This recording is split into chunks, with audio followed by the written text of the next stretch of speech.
noite a todos, eu sou o Edmar Darlene. E eu sou a Arlene do Edmar. Essa noite nós vamos dar continuidade aos nossos aprendizados e nós vamos falar um pouquinho sobre a estratégia número 1. Estratégia número 1 é resolva as falhas do passado. Falhas, vamos lembrar que existem falhas que não são propriamente pecados, mas causam dor ou desconforto ao cônjuge. E elas são desleixo, a falta de apoio nas atividades do lar, não ajudar na limpeza da casa, não ajudar na educação dos filhos, falta de tempo de qualidade, não congregar com a família, descontrole financeiro. São alguns dos exemplos que nós listamos aqui para falar sobre falhas. E o pecado é a falta de conformidade com a lei de Deus. Antes de avançarmos na lição, temos duas perguntas para ser respondidas individualmente e sem o conhecimento do cônjuge e que não precisa ser entregue para a gente também, tá? A primeira pergunta: o que estou disposto a fazer pelo meu casamento? A segunda: qual pecado não estou preparado para perdoar?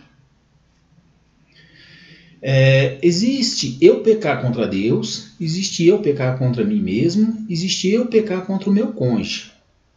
Contra Deus, quando não creio nas suas promessas, quando pecar contra os mandamentos do Senhor, por exemplo. Em Levíticos 4 diz: falou o Senhor a Moisés dizendo: fala aos filhos de Israel, dizendo, quando uma alma pecar por ignorância contra alguns mandamentos do Senhor, acerca dos que se deve fazer e proceder contra alguns deles. Aqui ele vem falando especificamente que existe pecar contra a lei de Deus, né? Pecar contra a lei do Senhor. Então temos que nos atentar a isso. Contra mim, quando cometo pecado de morte, por exemplo, quando abandono a fé. 1 Coríntios 1,6 diz: ou não sabeis o que ajunta com a meretriz, faça um corpo com ela, porque serão, disse, dois numa só carne. Fuge da tentação, fuge da fornicação. Todo pecado que o homem comete é fora do corpo, mas o que fornica contra o seu próprio corpo. Vem falando especificamente aqui em Coríntios que esse pecado de fornicação é contra a minha própria vida. Eu me atento contra mim mesmo. Contra o cônjuge, quando tem quebra de aliança, maus tratos, exploração, humilhação. Com a lista de falhas preenchidas, vamos ver o que a Bíblia diz. Perdoar e receber perdão. Mateus 6. E perdoa as nossas dívidas, assim como nós perdoamos aos nossos devedores. Porque se perdoardes os homens as suas ofensas, também vosso Pai Celestial vos perdoará a vós.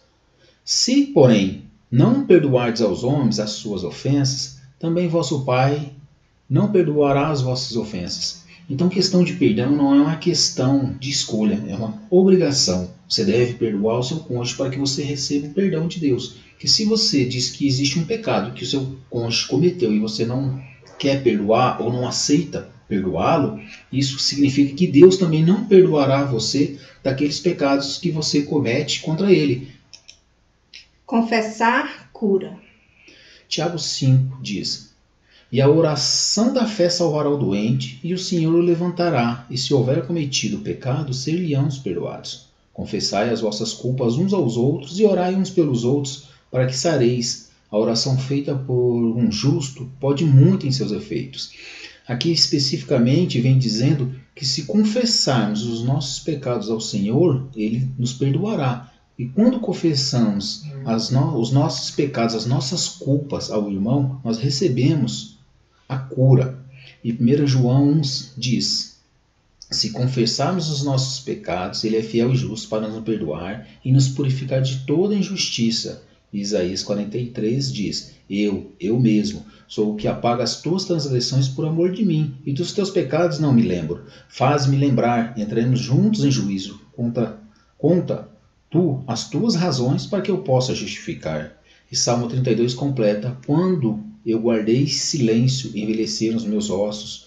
Pelo meu bramido todo o dia, confessei-te o meu pecado e a minha maldade não encobri, dizia eu. Confessarei ao Senhor as minhas transgressões e tu perdoastes a maldade do meu pecado. Especificamente que vem falando que quando eu confesso a Deus, há cura.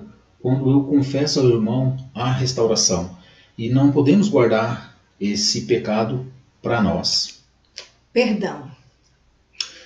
Salmo 51 diz: tem misericórdia de mim, ó Deus, segundo a tua benignidade, e apaga as minhas transgressões segundo a multidão das tuas misericórdias. Lave-me completamente da minha iniquidade e purifica do meu pecado, porque eu conheço as minhas transgressões e o meu pecado está sempre diante de mim.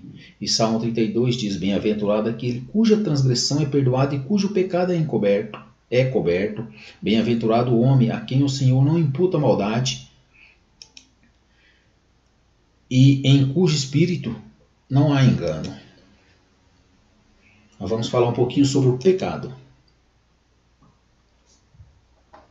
Gálatas 5 diz: porque as obras da carne são manifestas, as quais são adultério, fornicação, impureza, lascívia, idolatria, feitiçaria, inimizade, porfias, emulações, iras, pelejas, dissensões, heresias, invejas, homicídios, bebedices, glutonarias e coisas semelhantes a estas, acerca das quais vos declaro, como já antes vos disse, o que comete tais coisas não herdará o reino de Deus. Muitos de nós, muitas vezes, temos nos omitido a confessar a Deus os nossos pecados, sabendo que, se houver hoje uma partida, não entraremos no reino de Deus. Isso tem que ficar claro. A falta de confissão a Deus do pecado faz com que a pessoa não herde o reino de Deus. E Tiago 5 diz: irmãos, não vos queixeis uns aos outros, para que não sejais condenados. E o casal ele não pode permitir as queixas entre marido e mulher, entre os cônjuges. Essa queixa é pecado. Resumindo, temos que lidar com o passado antes de deixá-lo para trás. Do contrário, ele continua a voltar. Não podemos apenas jogar debaixo do tapete. Lidar com as falhas do passado envolve 3 passos: identificar as falhas do passado, confissão, arrependimento e perdão. O que é lidar as falhas do passado? Significa reconhecer as nossas próprias falhas e não apenas apontar as falhas do nosso cônjuge. Ficar jogando na cara um do outro só provoca mágoa e ira, não resolvendo nada. Temos que aprender a conversar e expor as falhas sem machucar o nosso cônjuge. Aprender a falar dos nossos sentimentos. O livro cita que a maioria de nós pode identificar as falhas do nosso cônjuge muito mais prontamente do que identificar nossas próprias falhas.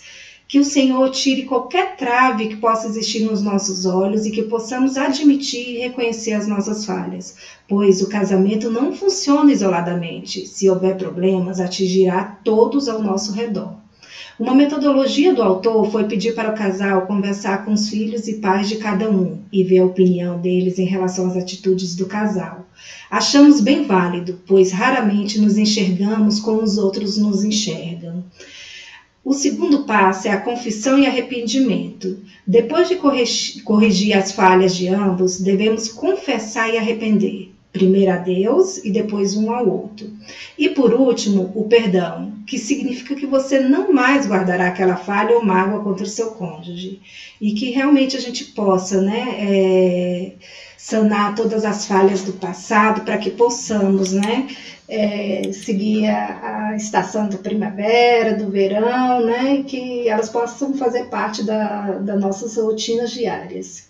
E missão aí para o próximo encontro é eu relacionar as minhas falhas e eu relacionar as minhas também. E apresentar aí pronto para o próximo encontro, tá ok?